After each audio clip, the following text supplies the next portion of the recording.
Hey everyone, Jenna Fink here taking a look at the Denver Broncos preseason profile. Let's go ahead and get things started with the key additions this offseason.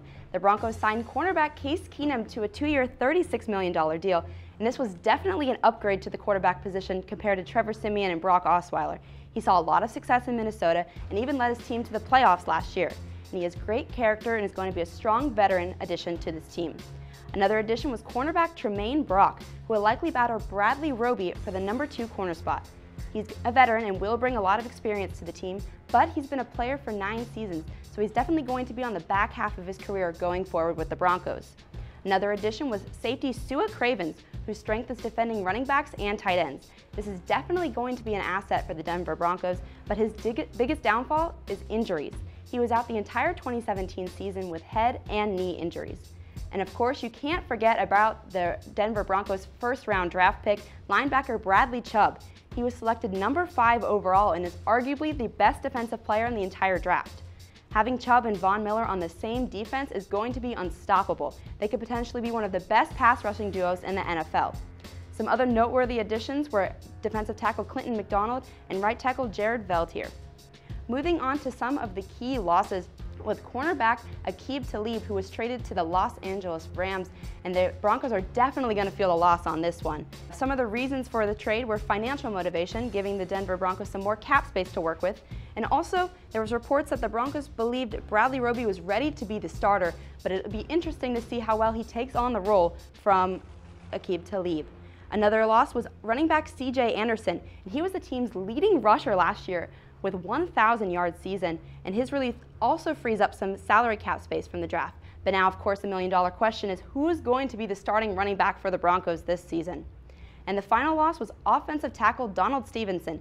Now, this one wasn't necessarily a bad loss for Denver. He was the second worst offensive tackle in 2016, and he wasn't even a starter in 2017. So now, without him, the Broncos can definitely upgrade their roster and get some improvement on offensive tackle. Overall, I'd give the Broncos offseason grade a B+. They really made some smart moves to their roster this offseason. They acquired strong defensive players to rebuild their defense, and they signed Case Keenum, who is better than Trevor Siemian, Brock Osweiler, or Paxton Lynch, in my opinion, and they also had a solid draft. They had Bradley Chubb, and they also picked up some strong wide receivers like Courtland Sutton and Deshaun Hamilton. Moving on to the Broncos' preseason schedule, they kick things off at home against the Vikings in Week 1. In Week 2, they play host to the Bears. And in Week 3, for the regular season dress rehearsal, they travel to the nation's capital to take on the Redskins. And they finish the preseason on the road against the Cardinals in Week 4. My key preseason game to watch is the regular season dress rehearsal against the Redskins in Week 5. 2 storylines to watch here. Who takes the lead at wide receiver? You have veterans Demaryius Thomas and Emmanuel Sanders, but you also have rookies Courtland Sutton and Deshaun Hamilton who are looking to make a splash during this season. Another storyline, has the defense regained its Super Bowl form? Bradley Chubb and Von Miller can easily become a power duo, and it's clear that the Broncos have prioritized building up a defense during their offseason, and this will kind of be a preview for the rest of the season, especially because they'll be defending against a quarterback they know well, Alex Smith, who is a longtime rival on the Chiefs. All right, well, the Broncos training camp is already underway. Let's take a look at 3 storylines to watch throughout the rest of camp. The first one, is Case Keenum the long-term quarterback solution? Once Keenum was signed, John Elway made it very clear that he was going to be the starting guy. He was considerably better than Paxton Lynch and Chad Kelly, who are now competing for the number 2 spot. They also had a successful stint as quarterback for the Vikings last season, but with a new quarterback comes several questions. Can he build a chemistry with the receivers and the offensive line quickly? And will he continue to improve, or will he kind of regress with a new team? All these are questions that will be answered as training camp progresses, but so far what we've seen right now, Keenum is bringing stability and is able to put both the offense and the defense at ease because you don't have some of that quarterback drama from seasons past. And what we've also seen is that he's very accurate and receivers already trust him, which is really important in establishing chemistry as the season goes on. Going hand in hand with the quarterback, has the offensive line improved? Over the last 2 seasons, the Denver Broncos had one of the worst offensive lines in the league, but now they have 2 new starters. You have Connor McGovern at right guard and Jared Veltier at right tackle. They've also brought on some new coaching staff. You have Sean Kugler and Chris Strasser as new offensive line coaches. And as we know, the offensive line can make or break the offense. It's really important to see how they will continue to improve with a new quarterback like Case Keenum. And the third and final storyline to watch here is who emerges at running back? Right now, the #1 job could really go to anybody. All 5 running backs have received first-team reps so far in training camp.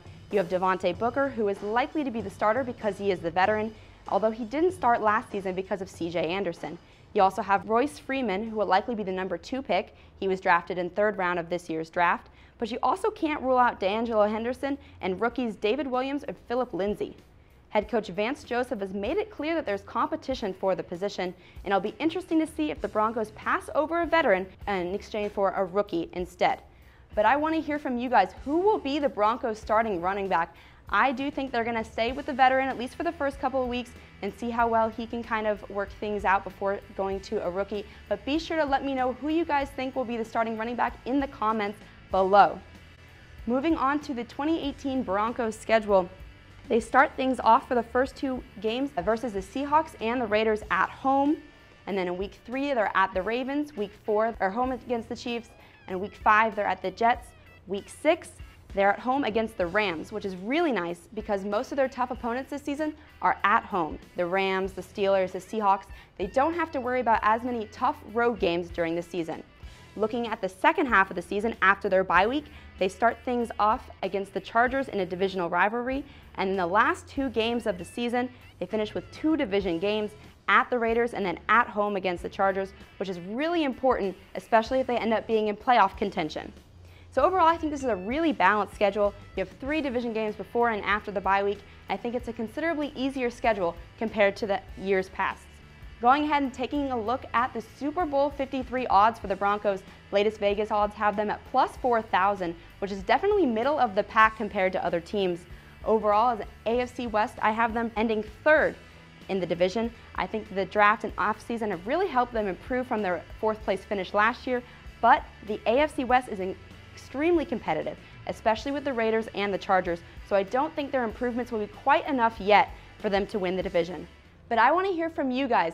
Where will the Denver Broncos finish in the AFC West this season? Be sure to let me know in the comments section below. And also be sure to subscribe to Chat Sports on YouTube for all the latest NFL news and coverage. That's all we have for now. See you guys next time.